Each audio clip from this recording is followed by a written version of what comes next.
بسم اللہ الرحمن الرحیم۔ آج ہم سورہ بقرہ کی آیت نمبر 178 سے پڑھیں گے۔ اس آیت کے اندر اللہ رب العزت نے قصاص کا قانون متعارف کروایا۔ قصاص کس کو کہتے ہیں؟ قصاص یعنی جو قاتل کسی شخص کو قتل کرتا ہے تو اسلام نے اس کی سزا مقرر کی ہے کہ اس کو بھی قصاصاً قتل کیا جائے گا۔ اب سوال یہ ہے کہ کیا قصاص صرف اور صرف قاتل کو سزا دینے کے لیے کام آتا ہے یا پوری انسانیت کی جان کی حفاظت کرتا ہے؟ جیسے اگلی آیت میں اللہ نے فرمایا کہ قصاص میں تمہارے لیے کیا ہے؟ زندگی ہے۔ تو آئیں ان آیات کو پڑھتے ہیں، سمجھتے ہیں، اور اللہ سے دعا ہے کہ اللہ ہمیں ان پر عمل کی بھی توفیق دے۔ ترجمہ دیکھیں، ساتھ اس کا مطلب بیان کریں گے۔ اللہ رب العزت فرماتے ہیں یا ایھا الذین آمنوا، اے ایمان والو، کتبہ فرض کیا گیا ہے، علیکم تم پر، القصاص قصاص، فی القتل قتل میں۔ تو اس آیت کا مطلب ہم نے پڑھ لیا۔ اب یہ ہے کہ قتل جو ہے اس کی 3 قسمیں۔ ایک ہے قتل عمد، نمبر 2 قتل شبہ عمد، اور نمبر 3 قتل خطا۔ قتل عمد جو ہے یہ اس قتل کو کہتے ہیں کہ جس میں جو قاتل ہے وہ جان بوجھ کر ایسے آلے سے قتل کرے کہ جس سے عموماً کسی کو قتل کیا جاتا ہے۔ مثال کے طور پر کیا کہتے ہیں، چھری سے یا چاقو سے یا فائر کر کے کسی شخص کو قتل کرنا، تو اس کو کہتے ہیں قتل عمد۔ قصاص صرف اور صرف قتل عمد میں ہوتا ہے، ٹھیک ہے؟ باقی جو قتل شبہ عمد ہے یا قتل خطا ہے اس میں دیت ہوتی ہے۔ اب دیت کا ذکر ہم آگے کریں گے۔ اب قتل شبہ عمد کس کو کہتے ہیں کہ 2 آدمیوں کے درمیان لڑائی ہوئی اور قاتل شخص نے ڈنڈا مارا مقتول کو، یا کوئی پتھر مارا، یا کوئی یعنی کوئی ایسی چیز ماری کہ جس سے عموماً قتل نہیں کیا جاتا، لیکن وہ اس کے ایسی جگہ پہ لگی کہ جس سے اس کی موت واقع ہو گئی، سر پہ لگ گئی یا دماغ میں لگ گئی، تو اب اس کو کہتے ہیں قتل شبہ عمد، یعنی یہ اس قتل کے ساتھ ملتا جلتا قتل ہے۔ اور تیسرے نمبر پر ہے قتل خطا، یعنی غلطی والا قتل۔ اس میں یہ ہے کہ یعنی کوئی شخص شکار کرنے گیا اور اس نے فائر یا تیر کسی جانور کو یا پرندے کو مارا اور اس کو نہیں لگا اور وہ غلطی سے کسی انسان کو لگ گیا، تو یہ ہے قتل خطا۔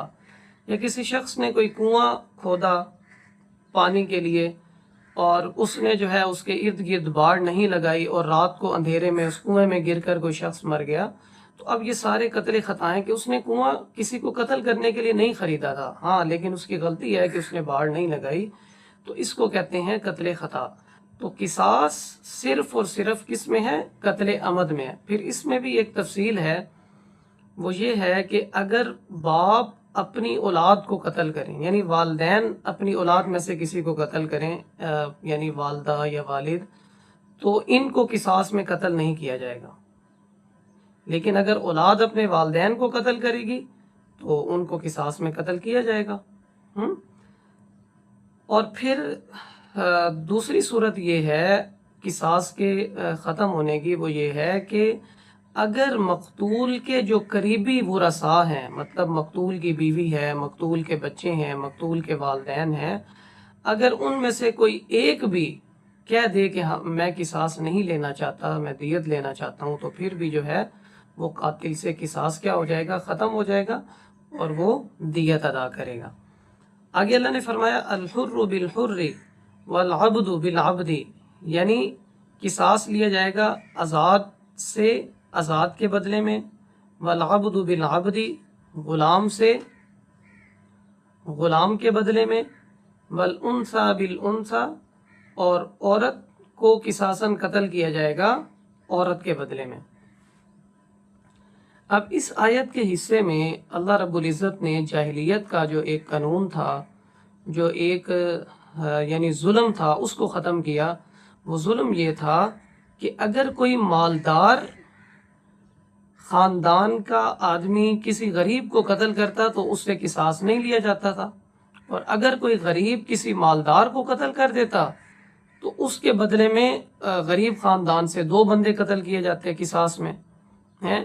یا پھر اگر غریب خاندان کی کوئی عورت جو ہے وہ قتل کرتی کسی عورت کو، تو وہ جو امیر خاندان والے تھے وہ قصاص میں کسی مرد کو قتل کرتے ہیں، یعنی یا پھر وہ غلام کے بدلے میں کسی آزاد کو قتل کرتے۔ تو اس طرح ظلم اور ناانصافی والا معاملہ ہوتا تو اللہ نے اس کو ختم کیا، الحر بالحر، اگر کوئی آزاد قتل کرتا ہے تو قصاص میں آزاد کو قتل کیا جائے گا، اگر کوئی غلام قتل کرتا ہے تو قصاص میں غلام کو قتل کیا جائے گا، یعنی برابری سرابری ہوگی، عدل اور انصاف ہوگا ہے۔ پھر آگے اللہ رب العزت فرما رہے ہیں فمن عفی لہ من اخی، پس جس قاتل کو معاف کر دیا من اخیہ اس کے بھائی نے، ٹھیک ہے، شیئن کچھ بھی معاف کر دیا، فاتباع بالمعروف واداء الیہ باحسان، پس پیروی کرنی ہے معروف طریقے کے مطابق، واداء اور ادا کرنا ہے اس وارثین کو، مقتول کے وارثین کو، دیت باحسان، نیکی کے ساتھ۔ اب وہی بات جو پیچھے ہم نے کی کہ اگر وارثین میں سے کوئی ایک بندہ جو ہے وہ قاتل کو قصاص معاف کر دیتا ہے تو اب اس کو قصاصاً قتل نہیں کیا جائے گا، اب قاتل جو ہے وہ دیت ادا کرے گا، ٹھیک ہے۔ اللہ نے فرمایا کہ وہ معروف طریقے کے مطابق ہے۔ معروف طریقے کے مطابق دیت کتنی ہے؟ یعنی اگر وہ دیت اونٹ کی صورت میں دینا چاہتا ہے، جانور کی صورت میں، تو 100 اونٹ ادا کرے گا وارثین کو۔ اگر وہ سونے کے صورت میں دینا چاہتا ہے تو 1000 دینار دے گا، ٹھیک ہے۔ ہمارے پاس دینار والا سکہ نہیں ہوتا تو ہم دیکھیں گے کہ 1000 دینار میں کتنا سونا لگتا ہے، اتنا سونا دیا جائے گا۔ اور اگر وہ چاندی کی صورت میں دینا چاہتا ہے تو 10,000 درہم دے گا۔ تو یہ معروف طریقہ ہے۔ ان تینوں میں سے کوئی بھی رقم جو ہے وہ ادا کی جا سکتی ہے مقتول کے وارثین کو دیت کے طور پر۔ اب اللہ رب العزت فرما رہے ہیں ذالک تخفیف من ربکم ورحمہ، یہ تخفیف ہے، یہ آسانی ہے تمہارے رب کی طرف سے تم پر، اور رحمت ہے، یعنی اللہ نے تم پر آسانی کی ہے اور رحمت کی ہے، مہربانی کی ہے۔ اس لیے کہ آپ صلی اللہ علیہ وسلم سے پہلے جتنی بھی امتیں تھیں ان میں دیت کا نظام نہیں تھا، یعنی جو قتل کرتا تھا تو قصاص میں اس کو قتل کیا جاتا تھا۔ تو یہ آپ صلی اللہ علیہ وسلم کی امت پر اللہ نے اپنا خاص کرم کیا کہ دیت والی صورت بھی نکالی، کہ اگر وارثین جو ہیں وہ قصاص نہ لینا چاہیں، دیت لینا چاہیں، تو پھر بھی وہ دیت لے سکتے ہیں۔ فَمَنِ اعْتَدَىٰ بَعْدَ ذَٰلِكَ، پس جو شخص زیادتی کرے اس کے بعد، فَلَهُ عَذَابٌ عَلِيمٌ، پس اس کے لیے دردناک عذاب ہے۔ زیادتی کس طرح ہو سکتی ہے کہ مقتول کے وارثین جو ہیں وہ دیت بھی لے لیں اور بعد میں اس بندے کو قتل بھی کر دیں، تو یہ بہت بڑی زیادتی ہوگی۔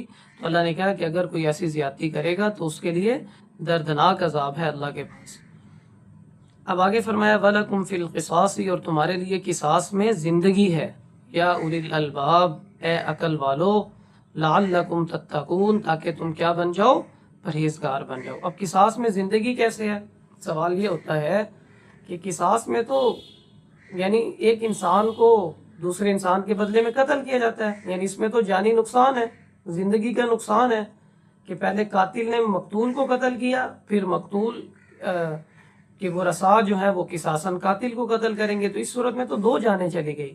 تو زندگی کیسے ہے؟ تو اس پر مفسرین نے لکھا کہ زندگی ایسے ہے کہ جب آپ سزا کے طور پر کسی ایک قاتل کو قصاصاً قتل کریں گے، تمام لوگوں کے سامنے شریعام اس کا سر قلم کریں گے، تو جتنے لوگ اس کو دیکھیں گے وہ پھر دوبارہ ایسی حرکت نہیں کریں گے۔